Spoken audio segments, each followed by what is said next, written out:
You're listening to the Hour of the Time. I'm William Cooper. And I'm Pooh. And you're going to do the pledge. Yes. Go for it.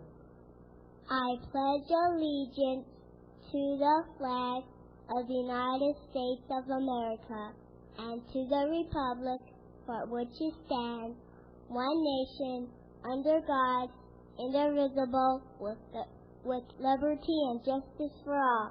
Thank you, sweetheart. I love you. I love you, too. And as usual, you did a wonderful job. Thank you. We'll have you back again. No worry about that, huh? Well, tonight, folks, we were supposed to have a guest. The guest failed to call in, so we'll have open phones tonight. The number is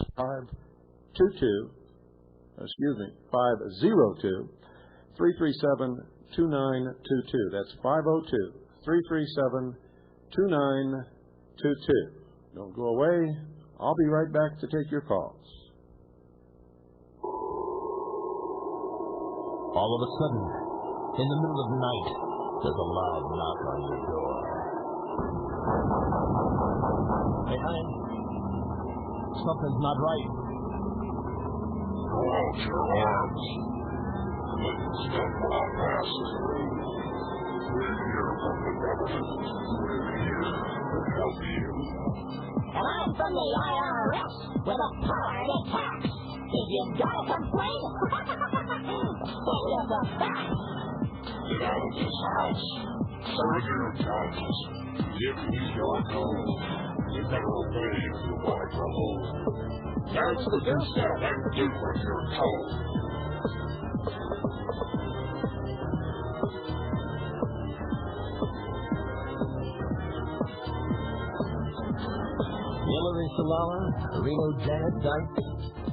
Well, folks, I gave you the wrong number. It's 520. I'm not used to this new area code business. I'm still back with 602, but it's 520 for most parts of the country. From some parts of the country, it doesn't work, and you have to still use the old 602, and up to a certain date, either one of those are supposed to work.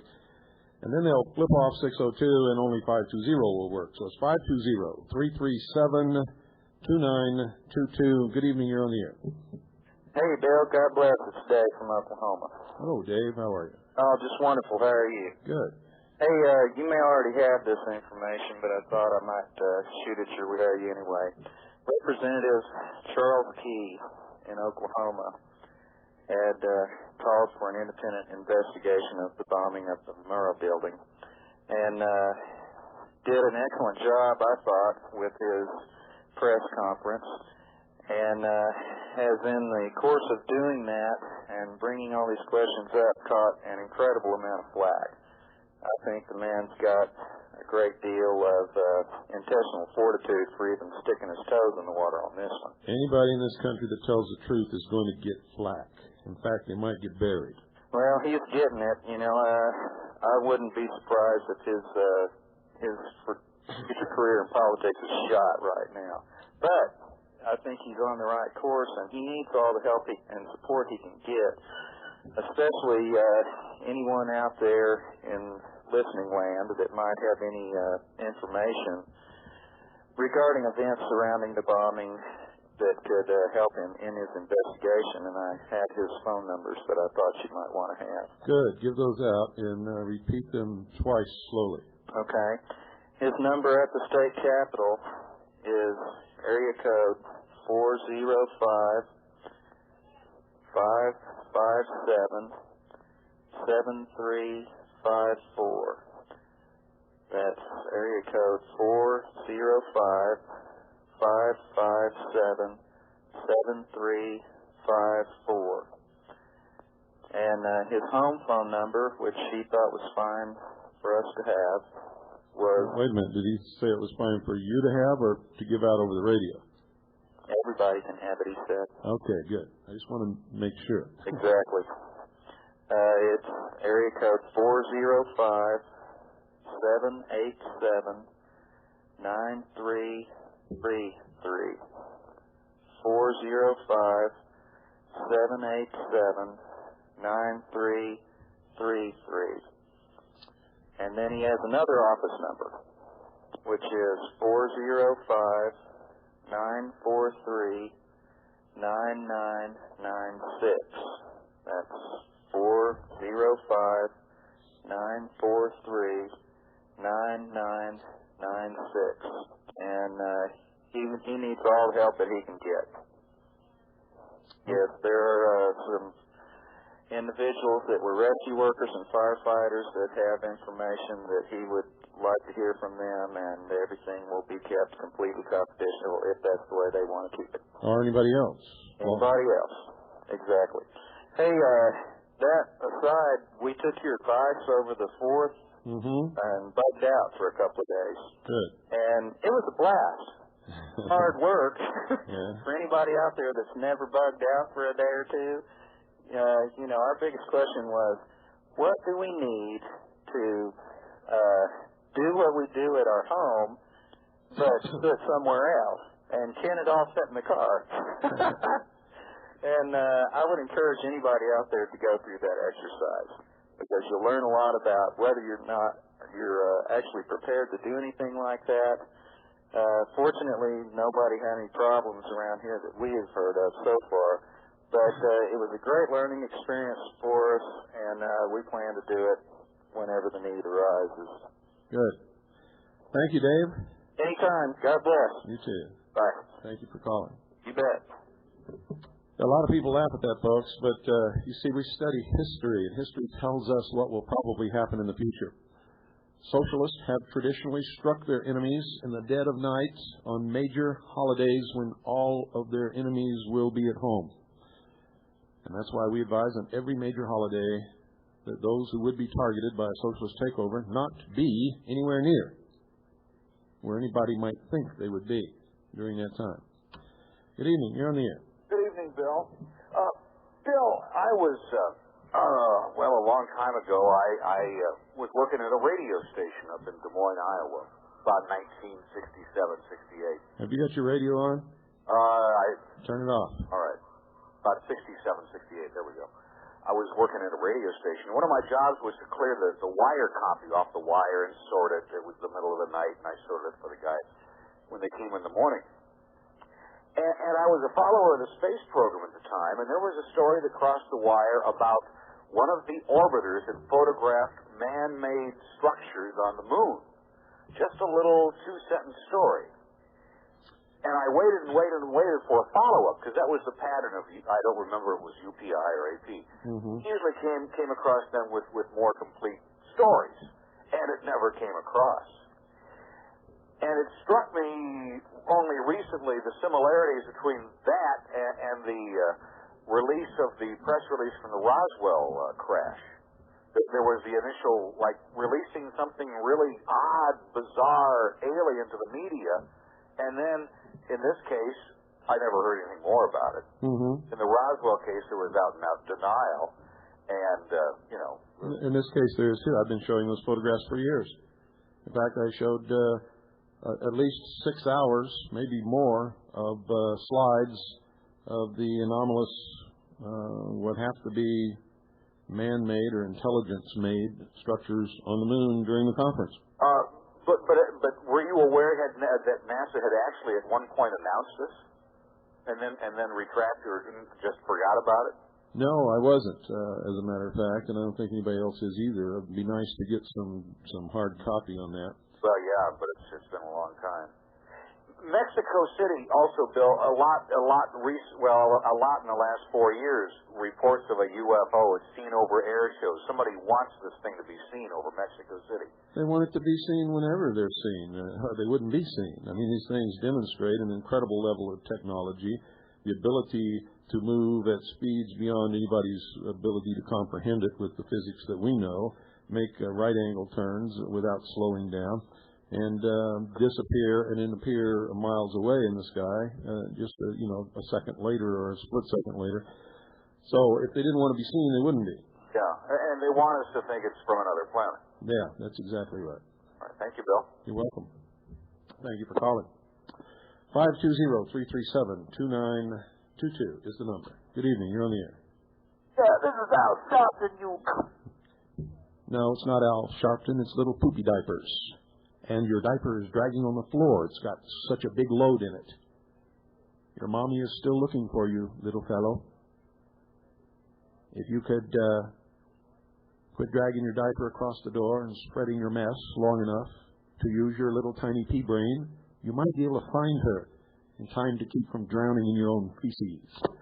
Good evening. You're on the air. Hi. Good evening, Bill. First of all, I'm calling with a request that you might hopefully consider. On April 14th, 17th, and 18th, you were on a roll. You were doing the shows. They started at Easter, and if you recall, they're concerned with you're talking about the Bible and the definition of words and the definition of the end of the age and eon and so forth. Mm-hmm. And then the Oklahoma thing, and then you were going to continue that, and then the Oklahoma bombing occurred, and then Yeah, but unfortunately, that's one of those things that you have to start from the beginning, and you have to have some continuity all the way through. I'm not going to go back to it. Okay, well, just wanted to throw that out. And one other thing was, just a couple of weeks ago, I happened to wander into an antique store here in town, and I don't do that very frequently, and there on one of the cases, I spotted this book, leather-bound book called The History of Freemasonry. And I was wondering if you were familiar with it, because it's volume 1. Well, it depends. Asked the gentleman how many volumes there were, and he didn't know anything else about it. It depends upon who wrote it, when it was printed, and who published it. Okay, well, the publisher is, I have it in front of me, John C. Yorston and Company. The principal author is Robert, and the middle name is F-R-E-K-E, I don't know how that sounds, Freck Gould, and he's identified as past senior Grand Deacon of England. There's no copyright date, but from reading it and footnotes and references he makes to other things, I would say it's written about 1890, because he mentions things in 1860, 1870, and I started reading it, and I was just curious. It's called The History of Freemasonry. It's Antiquities, Symbols, Contributions, and Customs, etc. What's your question? Well, if you were familiar with this volume, how many volumes are in the set? I have no idea. Okay, all right. And I'm just going to throw one other thing before I hang up. The gentleman who just spoke about the blurb about structures on the moon, and then it disappeared. He didn't hear anything else about it. I noticed something similar to that maybe about 3 months ago. On our local news here, there was a story about, I guess, a tunnel or tunnels that were discovered in northern Italy going to Switzerland, and they were painted like Egyptian pyramids with Egyptian scenes and so forth. Did you ever see that story? No, I didn't. Okay, and then there was no other. I waited for other news, and I checked newspapers and national news. It just disappeared. Well, check the source. Everybody always checks everything but the source. Who aired it? Go to them. Find out if they keep a record of what they air. Okay. And if they don't have it, find out what news service they got it from and go to them. I have people who I give out information on the air, and I'll read an article out of a newspaper. And I'll cite the newspaper, the date, where the newspaper is published, and what page the article is on, and I'll get 50 letters in the mail wanting to know if they can get a copy of it from me. Right. Well, No. The answer is no. I give you the source so you can go to the source and get it from them just like I did. Some people seem to think that I've got superhuman powers, and they're not able to do it for some reason. I call that the sheeple factor. Right. Nothing personal. I don't take it personal. Thanks a lot, Bill. You're welcome. Good night. Good night. 520-337-2922 is the number. Ladies and gentlemen, if you'd like to get your 2 cents worth in tonight, good evening, you're on the air. Hello, Bill Cooper. This is Paul from Paulus. Hi, Paul. How are you? Hi, good to hear your voice again. Well, I hope you've been hearing it all this time. Well, I have a lot of it on tape already. Oh. But I've been kind of taking a break and feeling good, though, actually.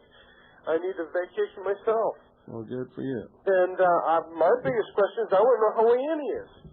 Annie's fine. According to the doctor, we got 4 weeks and 6 days to go. That's great. There's one question I always wanted to ask you. It's a little personal, but I always wanted to know, where did you meet Annie, and did she come to America, or was she born in America? Where did I meet Annie? Mm-hmm. Well, that's not a long story. I guess I can recount that. You don't mind my asking? No, I don't mind you asking. And I mean, I've talked to Prue, I've talked to Annie, I've seen them on the videotapes when you did the Area 51. I said, it's like you almost know them. I said, I was very curious about, was she born in America? How did you meet her? Okay. I'll give that off the air. Or give it while you're off the air. How's that? All right. Thanks for calling, Paul. It was good to hear from you. Bye. Well, let me tell you the story. When I was the executive director of Pacific Coast Technical Institute in California, in Anaheim,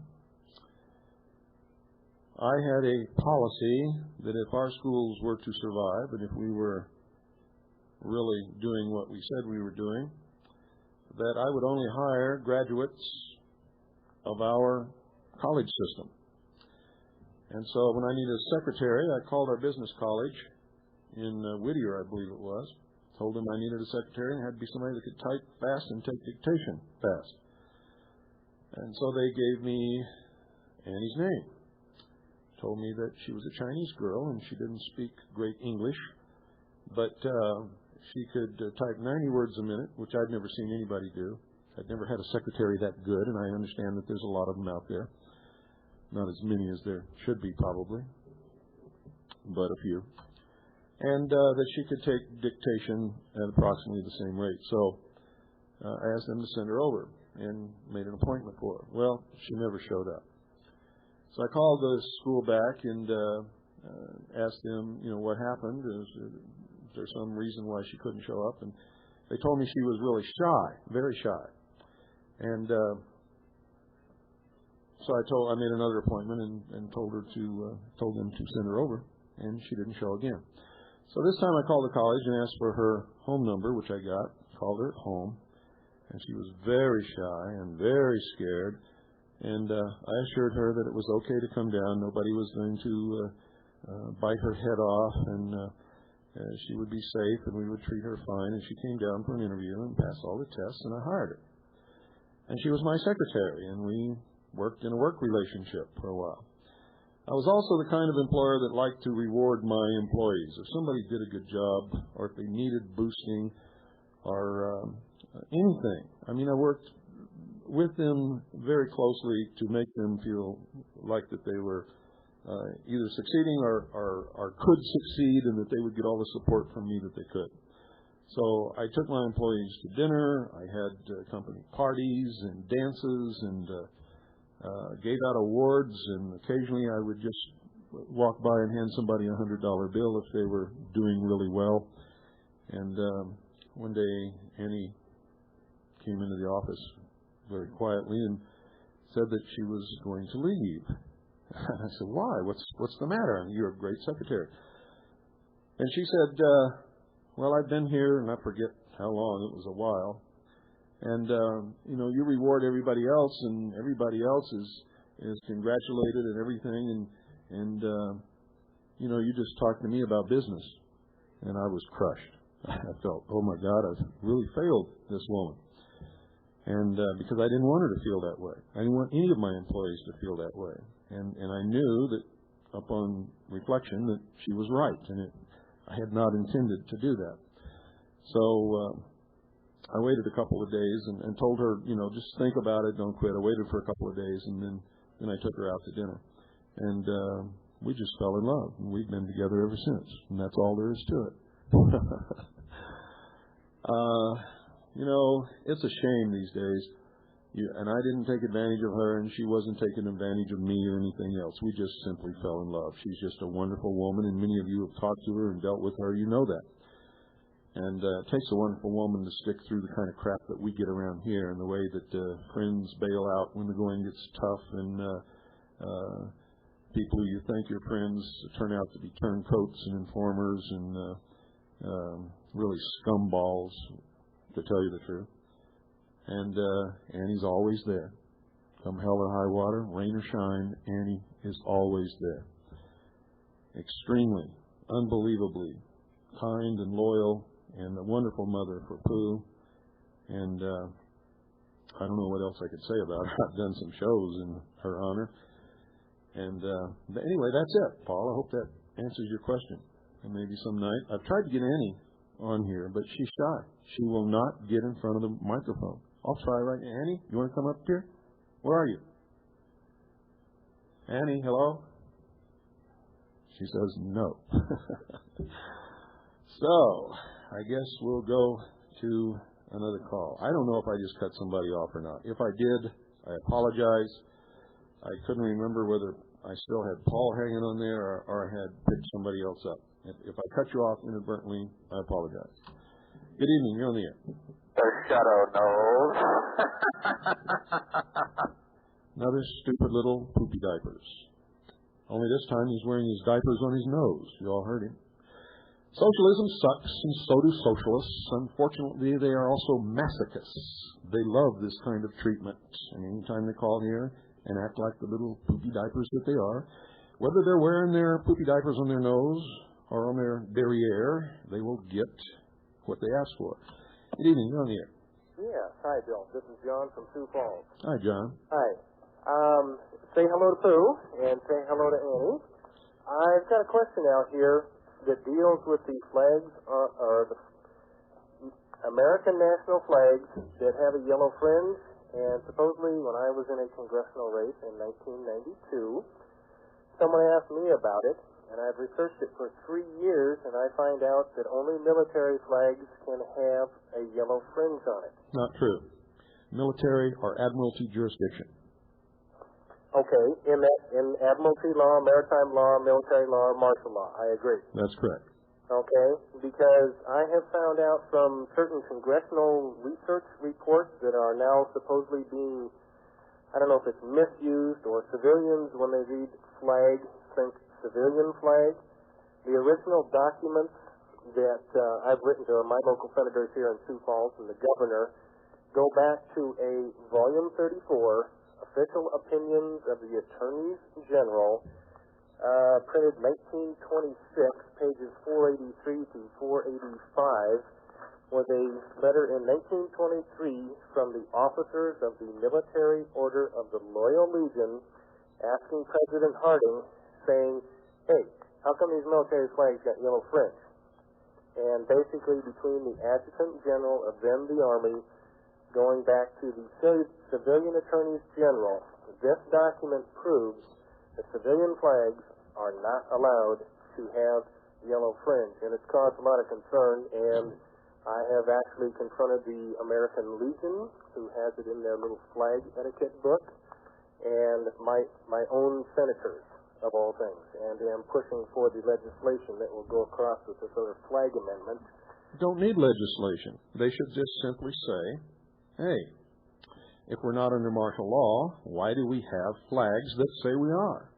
Well, I have done that even with my local mayor here. The truth is, we are under martial law and have been since the Civil War, most probably, but most absolutely since 1933. And I agree with you, and that's why I am getting people just amazingly shocked and probably bent out of shape here when even the mayor of Sioux Falls goes, gee, John, I didn't know that. I am not going to buy any more of those little flags with those little yellow fringes on it. Yeah. So hopefully everybody who's listening out there on shortwave, there is the document since 1926. Well, why don't you tell them where and how to get that document so that they can get it, because most of them will not spend the energy that it takes to flick a fly off their fingertip unless you make it easy for them. Okay, I'm going to give it 3 times. Write your congressman or write your senator. The U.S. Department of Justice. Official Opinions of the Attorneys General. Volume 34, printed in 1926. Pages 483 through 487, where it says, military flags have that by ancient custom. There is no reason and or precedent for any other flag to have a yellow fringe on it. That's correct. Did you know that there was also a civil flag? In regards to civil flags, as the President, as of the Commander-in-Chief, and of the military flags of those officers, yes, they do have. No, do you know that there is specifically a civil flag? As regards to probably, U.S. statute, or U.S. Code Title 4, Section 1, the flag of the United States shall have 13 horizontal stripes, alternate red and white. No, it's 13 vertical stripes, alternate red and white. Vertical, up and down? Up and down, that's correct. Well, is that, you mean in regards to hanging of the flag in a... No, that is a flag that in the early history of this country was called the civil flag. That's the flag that was flown by civilians and cities and business establishments as the national flag. Well, I didn't probably get to that, and thank you for updating me there. You're welcome. For reference to that, subscribe to Veritas and get the back issue that contains the article. Okay. I'm sorry, not Veritas. Perspectives. Mm-hmm. But America... Perceptions, I'm sorry. Well, Glenn's going to kill me. Perceptions. Just in a recent issue, had an article covering that, and we have one and have used it several times. Okay, but the American Legion has come out in their flag etiquette book, and they're probably the worst, and I say that because, unfortunately, I happen to have been past tense one. Most people do not do any kind of real research. They'll go to the first source that they can find, whether it's right or wrong, and they'll use whatever it says without checking any further or making sure that it's accurate. If it's printed, most people think that it's the right... Right. Yeah. And that's where I've got this American Legion. The Congressional Research Report, which was did by the Library of Congress, 90-338-A, United States Flag, Federal Law Relating to Display and Associated Questions, by this same guy, James Hall, Legislative Attorney, American Law Division, June 30th, 1990. There's only one page, and it's called CRS 12. Where he did a 3-page summary of all these other documents, and he said, oh yeah, well, it's a flag and the fringe and it's honorable. Well, it doesn't say that in the original. And this document has even been since 1981, where this same James Hall, report number 81-126A, 753/120,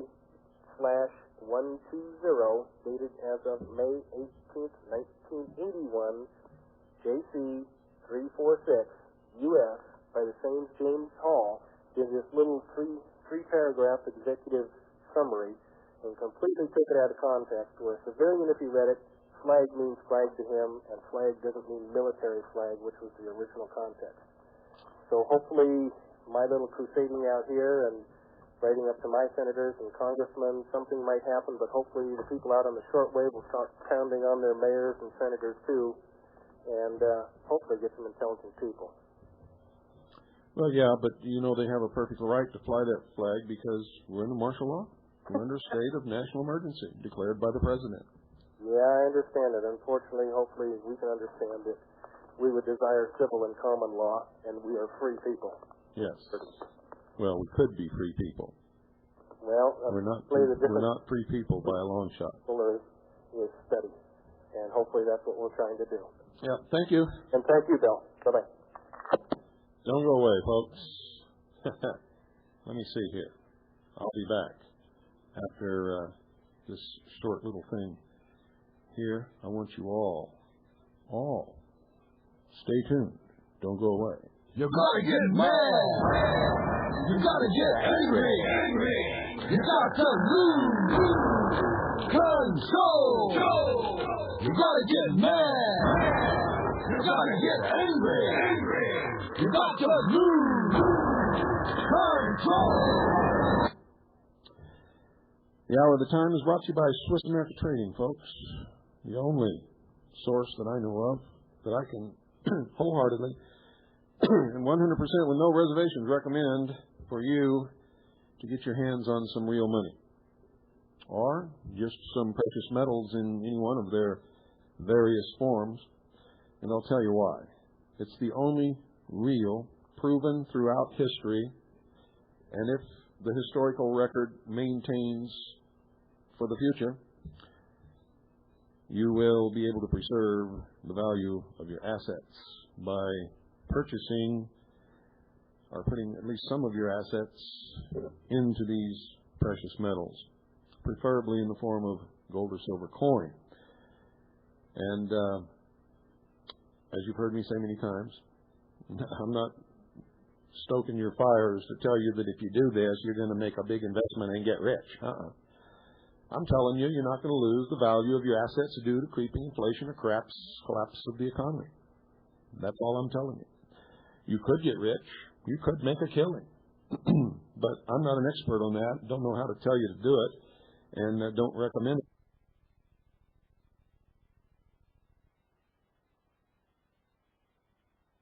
To at least sound out the idea than Swiss America Trading, because they'll level with you and everything's recorded. They're not going to tell you any lies. So, folks, and you know, like always, there's a market out there. You can shop around and maybe get a cheaper deal, but you won't get a buyback policy. You won't get a guarantee. You won't be absolutely assured that what you're getting is what they say they're selling you. But with Swiss America Trading, you have all of those guarantees, plus my personal guarantee that if you feel you're slighted or mistreated or lied to or cheated or anything, you call me and I'll make sure that it's straightened out real quick. And I mean straightened out. Even if they have to refund every single cent of your money, it'll be straightened out. But first, I'll listen to all the tapes and I'll see who misrepresented what. And if you're the one that's not telling the truth, you better watch out, because I'm going to roast your ears. And that's happened at least once. So, folks, you want to get your hands on some real money, and do it with people that aren't going to cheat you. 1-800-289-2646. That's 1-800-289-2646. Do it now. You'll be glad that you did. These are good people. They care about you. They care about the message of this broadcast. And if you've been listening to this program for a long time, you know that's true, because nobody in their right mind would stick around with the Hour of the Time if they didn't. You gotta get mad. You gotta get angry. You got to lose control. You gotta get mad. You gotta get angry. You got to lose control. Good evening, here on the air. Mr. Cooper. Yes. Felix 27 from Detroit. Hello. Yes, sir. I'm glad you're back. Thank you. Thought you might have been raptured or something, and I missed the boat. I wasn't sure. Well, glad to have you back. If I get raptured, it's going to be a big shock. I don't think so, sir. Well, I think it will, because I don't believe in the rapture to start with. So. Well, neither do I, but nevertheless, it's something to think about. However, a militia person, I was passing out information last week at a flea market, and somebody jumped out of a car and handed me an application for the Invisible Empire of the Knights of the Ku Klux Klan. And I just wanted to give this information out in case, so people will know that they're going to pick on us, because they're aware of what we're to have to be militia people, what equipment we're to have, and how we're to train, and therefore we're eligible for them. And well, you better be careful, because a lot of it is not the Ku Klux Klan. It's the ADL trying to trap patriots so that they can say that they're racist. This is a typical ADL maneuver. We had a gathering down in Phoenix not too long ago where there were quite a few people there who spoke. I was one of the speakers. During the thing and there was quite a lot of people there. And out in the parking lot while this was going on, there were some ADL people putting Nazi literature on the windshields of cars, and there was a photographer taking pictures of them doing it. Well, they got caught, and that's the only reason it didn't appear in the paper. If they hadn't got caught, you would have seen it plastered all over the front page of the Arizona Republic that the racist patriots of Arizona were getting ready to wipe out the Jews and the blacks, or some bullshit like that. That's correct. They have the 10 laws on here, and they all sound pretty nice. One of them, like, you won't be addicted to drugs, and then this one here is quite interesting. I swear allegiance to and will abide by the Constitution of the United States of America and its legally adopted amendments. I will not violate the laws or statutes of the United States or its governmental subdivisions so long as they are adopted and administered within the constitutional dictates. And this is what they want us to do. They want to bring us in so they can slur the whole movement. And absolutely, and you better stay away from it. I've warned you people many, many times who to stay away from, and it's most. Yeah, I'd like to put out over the airways that I served in the combat 198 Glide Infantry out of Chulai, Vietnam, and my whole squad was wiped out except for the medic and myself, and the rest were all black. And those 4 young men who died that day were all black, and I loved them. I loved them like my dad and my brother, and they guarded my back, and I guarded theirs, and I never, ever saw them as being anyone but a patriot. And I love them. I love them to this day, and it haunts me. Also, I was really appreciative while you were gone. They played "Behold a Pale Horse," a couple tapes of that, by you, and I certainly appreciate that. Oh well, I don't really know what you're talking about. "Behold a Pale Horse" is my book. Well, they had a couple on Hitler's movement as far as that goes, and the White Horse, whatever it was there. That was interesting. They did that for a few days, and that was nice. And oh, that was probably the occult history of the Third Reich. Yeah, that must have been part of it. They only played, there's a whole big series, they only played about 3 series, but it was interesting. A lot of the stuff in the swastika and a lot of the stuff is raising its ugly head right to this day. And so that was quite interesting. And really, Mr. Cooper, that's just about all I have to say. In my regards and prayers for you and yours, sir. Well, thank you for calling. Yes, sir. And I know that haunts you. I could hear you choking up there. I fought in Vietnam on the rivers. I'm familiar with Chulai. And I have great empathy for your feelings and for you. Good evening. You're on the air. Hi, Bill. Good evening. Bill, I don't know if any of your listeners saw it last week, but on CNN, I believe it was Wednesday or Thursday, there was a piece about a town in Illinois, Rosemont, Illinois, which I believe is a suburb of Chicago. It was attacked. Excuse me? It was attacked. Oh, was it? Was it? Is that what you're talking about? Oh no, not well. No, what was happening there is that the local police actually have set up checkpoints going in and out of town. I was amazed and shocked when I saw they were asking people their names, where were they going, what their business was, and it was absolutely amazing. And everybody was telling them, right? Oh yeah. Oh. Nobody said it's none of your business, or do you have a warrant, or do you have a reason, a probable cause for thinking I've committed some crime. Nobody said any of those things, did they? I mean, most of the sheeple were saying how great it was. Oh, it's wonderful. Hitler's here. Let's have a parade. No, I have it on tape. In fact, I waited up all night until I could tape it on the headline news. And if you want, I could send it out to you. Oh, I'd love to. I'll play it on the air. Oh yeah, I'll definitely I'll send it out to you. Yeah, they were asking these little old ladies, and they were saying how fantastic and wonderful it was, how they were watching over there. Yeah, this is how Hitler did it. You know? Oh, exactly, Bill. Exactly how he did it. I'll take care of you. I'll get rid of the crime. We'll get rid of all these nasty people who are making Germany bad. Exactly, Bill. And it was just amazing. I mean, they showed it on TV. They were asking these people, what is your name? Where are you going? What's your business? And I was just like, well... Guess what? They're doing it all across the country, but in a lot of instances, what they're doing is taking pictures of license plates. They trace the license plate number, and then you get a questionnaire in the mail. Well... We have copies of these questionnaires from several states. Exactly, Bill. In fact, they mentioned on this little piece that if somebody did tell them, well, to know your business, guess what? They were trailed by the police to find out where they were going. So right away, if you told them, well, none of your business, you're a criminal. You know, you're guilty of something. But what you're guilty of is being a red-blooded, true blue American who believes in freedom. Right. But in the New World Order, that's a crime. Exactly. There was one lady there who basically spoke against and said, hey, it was none of your business, and that's that. And if I didn't do anything wrong, then hey, leave me alone. Mm-hmm. But like I said, they talked to 4 people, and the idiots, of course, all thought it was a good idea. And I just wanted to, I just thought maybe you had seen it or some of your other...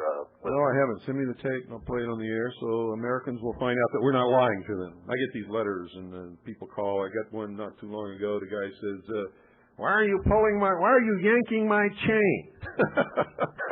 It's absolutely amazing. In fact, around here in New Jersey, they have their periodic monthly checkpoints on some of the main arteries.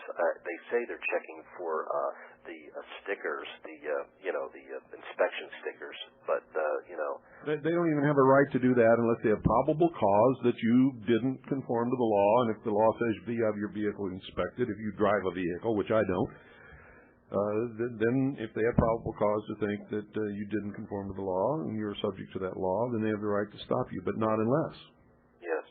Well, Bill, these socialists are going to get their utopian New World Order if they don't wake up soon. What they're going to get is a civil war. That's exactly what they're going to get. And I think that's exactly what they want, to be able to justify what they want to do. Well, Bill, I'm all for trying to settle this the peaceful way. Me too, and that's why I've advised people, whoever fires the first shot loses. Exactly. But Bill, they're just pushing us and pushing us and pushing us, and like you said, you can only be pushed so far. And I think they're going to find this out very soon, that once you get the real patriotic Americans riled up, hey, look out, Yeah. Okay, Bill, look, it was nice talking with you, and welcome back. Thank you. Thank you. And thank you for calling. Bye. Unfortunately, just like in the beginning of this country, there aren't a whole lot of red-blooded American patriots. It was only 3.5% of the colonists who opposed the king, banded together as militias, fought the Revolutionary War, and made this country. Everybody else were Tories, or they just didn't give a damn and did not participate. And whatever happens in the future will probably be about the same percentages. Good evening. You're on the air. Yes, Bill, I really appreciate all that you've done. And I'm one of the few callers that has only been listening for a few weeks. I wish I'd been listening forever. Well, thank you. Usually takes longer than that to catch on to what we're even talking about. Yeah, I know that. Believe me. All my life I've dedicated myself to the truth from age 12. And it's just amazing that somehow I didn't catch on to shortwave years ago. Thank God that you're there. I appreciate you opening my eyes. And I just wish somehow that this denigration of all of this would just somehow just fizzle. But I don't see that happening. I don't either. And there's a reason why you never caught on the shortwave. You know that in every country in the world except for the United States, almost everybody has a shortwave radio. In fact, in foreign countries outside the United States, almost 90% of every population has shortwave radios, except in third world countries where they never have enough money to ever get a shortwave radio, and then they have like one radio for a neighborhood, and everybody listens to it. And it's always been the way that oppressed peoples have discovered the truth throughout the history of radio. It made me really reconsider, how did I come into this world and with all this deception and never know what was happening until even just fairly recently. As much as I've dedicated myself to the truth about spiritual things and thought in those directions, it's amazing to me that there's so much lack of the light of truth. And I thank God for you quoting chapter and verse on these people. Chapter and verse. And that really got my attention. The first night I heard you all I heard was chapter and verse, and it was great. I knew that you had something happening there, and I better keep listening. Well, thank you. I really appreciate that. I really do. Thanks again, and I'm going to be a definite listener, and I hope to be able to send you the money for the Veritas as soon as possible. I've sent off to the media spotlight, and I haven't heard back yet. I wonder if it was because I sent a postal money order. I'm just wondering. I should have heard back by now. I have no idea. Okay. Keep it going. Okay. Thanks again, Bill. You're welcome. Bye-bye. Well, that's a good call. We always quote chapter and verse on this broadcast because I learned a long time ago. I can get on here and talk from memory and what I know and tell people what's going on and tell them to go out and look it up, and they won't do it. I just learned a long time ago they won't do it. So I have to give them chapter and verse. I have to tell them where to get it, what the numbers are, where it came from. And then some of them will do it and make copies and pass it around. And then people start to wake up. Good evening. You're on the air. Hi, Rick from D.C. Bill, I have a real perplexing problem here. I think you're the guy that can help me out. I am 37 years old, a Caucasian male. I have 3 children under the age of 5. I have an entire plethora of youngsters flowing in and out of the household every day. And tonight, 5-year-old female Devin said, "Can you read me a book?" And I said, "Certainly." And she sat on my lap. The wife looked at me and said, "Don't do that." So I've read the book in defiance of the wife, and after the fact, she told me that I could be held accountable for all manner of atrocities. And I am in the state of Maryland, actually, and I looked up the code, wondering about your opinion, knowing that you are a parent, about the relative demonstration of well-being and good Christian charity toward a child. My wife accused me tonight that I could be implicated as a child molester. For what? What did she say that would have been interpreted that you molested a child? Well, no, she did not implicate me directly, but she's saying that I had a female 5-year-old child sitting on my lap as a 37-year-old male. Oh, your wife has gone off the deep end. I hate to say that, but it's true. She's gone off the deep end. I think you're right, Bill. I have never seen anyone in my life who ever interpreted a man, a father, reading to a 5-year-old child in his lap as anything other than kindness and gentleness and parenting and all of the things that you're supposed to do. Now, if she was 14 years old, I'd say that you've gone off the deep end. Very good. And I hope the tape machine is rolling in Beltsville, Maryland, because I'd like to play that back to the wife.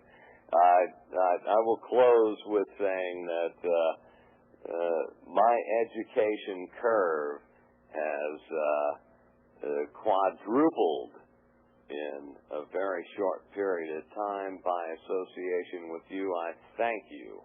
And I have called the Swiss America people and thanked them. And I look forward to continued broadcast. Well, thank you very much. That's very kind. Thank you so much. And thank you for calling. Good evening. Well, another nice call. Well, folks, I'll tell you, when they started harping about shortwave, they increased our audience here in the United States to an unbelievable number. We had approximately 10 million listeners worldwide before they did that. Now we have no idea how many listeners we have, but I get so much mail I can't even handle it anymore. I mean, it's just absolutely impossible. I was doing mail all day today and all day yesterday, just to give you some idea, and I'm not even near finished. And it keeps coming in. And, you know, Rush Limbaugh, in his eagerness to get out from under the spotlight, the half-brained coward that he is, actually read a presidential memo talking about the dangerous shortwave broadcasters, where he was saying, see, folks, it's not me. It's not me the president's mad at. It's this fellow William Cooper who broadcasts out of a homemade storefront studio. And I was the only one named in the entire memo, which means, folks, that I am hitting home right square in the middle of the target where I should be hitting. I am bombarding them with the truth. It is hurting them so badly that they have mounted a full-scale attack on us. And that goes the same for Linda Thompson. That's why she is under such a heated attack. You know, when she called for that march on Washington, D.C. by an armed militia to arrest the traitors, it scared them out of their minds. Were you aware of that? If you weren't, you should be. There's a reason why she did it, and it gave us an awful lot of intelligence that we needed to know. You see, folks, if we weren't doing the right things, if we weren't striking right to their heart, if we weren't tearing them down with the truth, they would ignore us. That's right, they would ignore us because that is their traditional reaction to their enemies. They never mention you anywhere unless you're hurting them terribly. The militia is a great threat. Shortwave radio is a great threat. Conservative talk show hosts across the country are a great threat to socialism. Good evening, you're on the air. Yes, Bill, this is Chris from California. We have S-735, which just passed the Senate. It says a bill to prevent and punish acts of terrorism and other purposes. Yeah, well, you know, they've got 5 million laws that enable them to do whatever they need to do with anyone who breaks the law, including terrorists. These bills that they pass, supposedly to deal with terrorists, are really to deal with the Bill of Rights and the Constitution. Exactly. And page 93 says, terrorist organization defined as used in this act. The term terrorist organization means an organization which commits terrorist activity as determined by the Attorney General in consultation with the Secretary of State. In other words, anybody they say it is. That's it. Just like the anti-terrorism bill that's in Congress right now. That's right. Now we have H.R. 1710, which is not on the floor yet, and S-761, which is on the floor. These bills I haven't even looked at, but I suppose you haven't looked at them either. No. You haven't had time. Mm-mm. Now, it's time for me to join CAGI, or the Intelligence Service, and I was wondering, what's the difference? Well, there's a big difference. CAGI members are not under oath. They're merely people who have volunteered to gather information, and because of that, we give them breaks on prices and things. Members of the Intelligence Service are members of the militia of the Second Continental Army of the Republic. They are subject to the Uniform Code of Military Justice any time that they are functioning in a duty capacity. They are subject to be called up to fight, to protect and defend the Constitution of their state, to enforce the laws of the Union, suppress insurrection, or repel invasion. Excellent. And their duty, specifically in the Intelligence Service, is to gather information which is then distributed to the militia of the Second Continental Army of the Republic so that we can be knowledgeable and prepared in case we have to restore the Constitution to its rightful place as the supreme law of the land. Are we talking $100 for either one? Well, it's $100 for the Intelligence Service. Right now we're not taking membership in CAGI, but we are contemplating opening that up in the future. Okay, sir.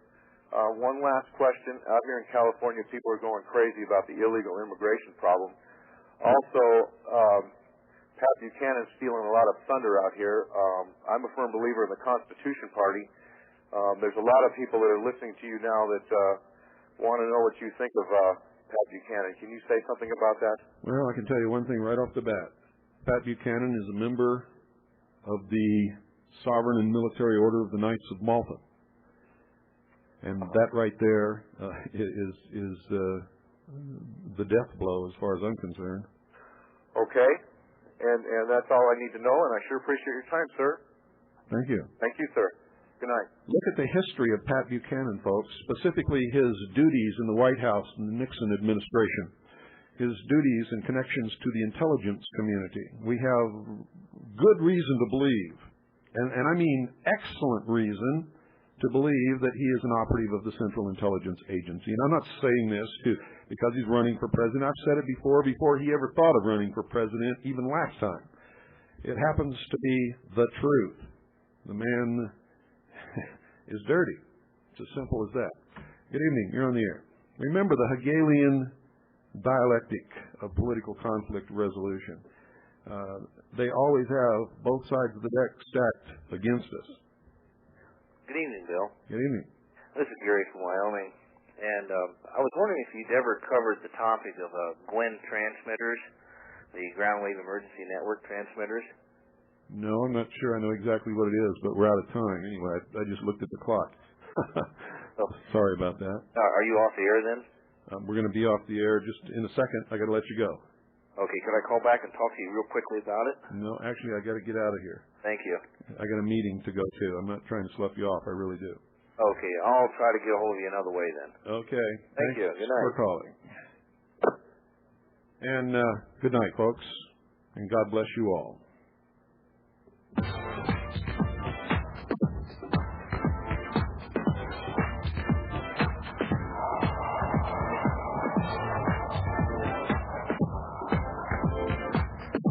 You could make it. Welcome to New World Order.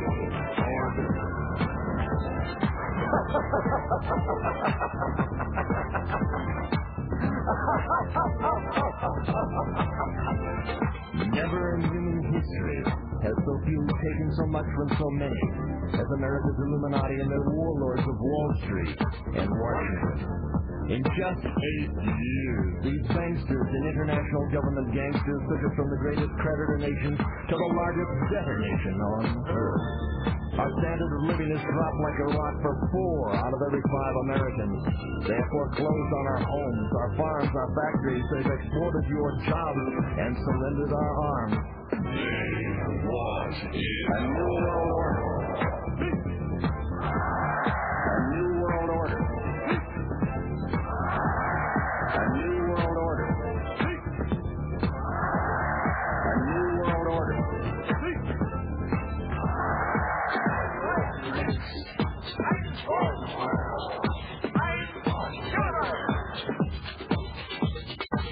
The Illuminati wants you to be a slave from birth to grave. The banksters own the Federal Reserve. It's private. They own it. It's neither federal nor a reserve. The cashiers make that fiat funny money stuff you call dollars for 2 pennies. They lend it back to us at full face value. They charge you interest. You get the debt. They get the interest. They get the gold. You get the shell. They want is a new world order. A new world order. A new world order.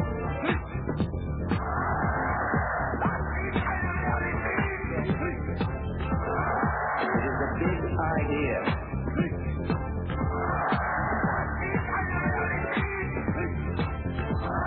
It is a big idea. A new world order.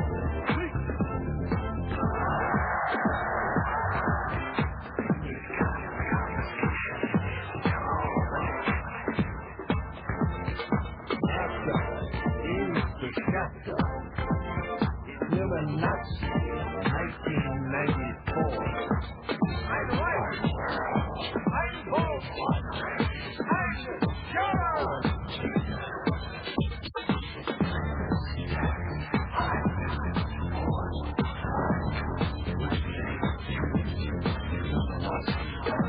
CFR controls the CIA, the FBI, the ATF, and the FDA. They don't give a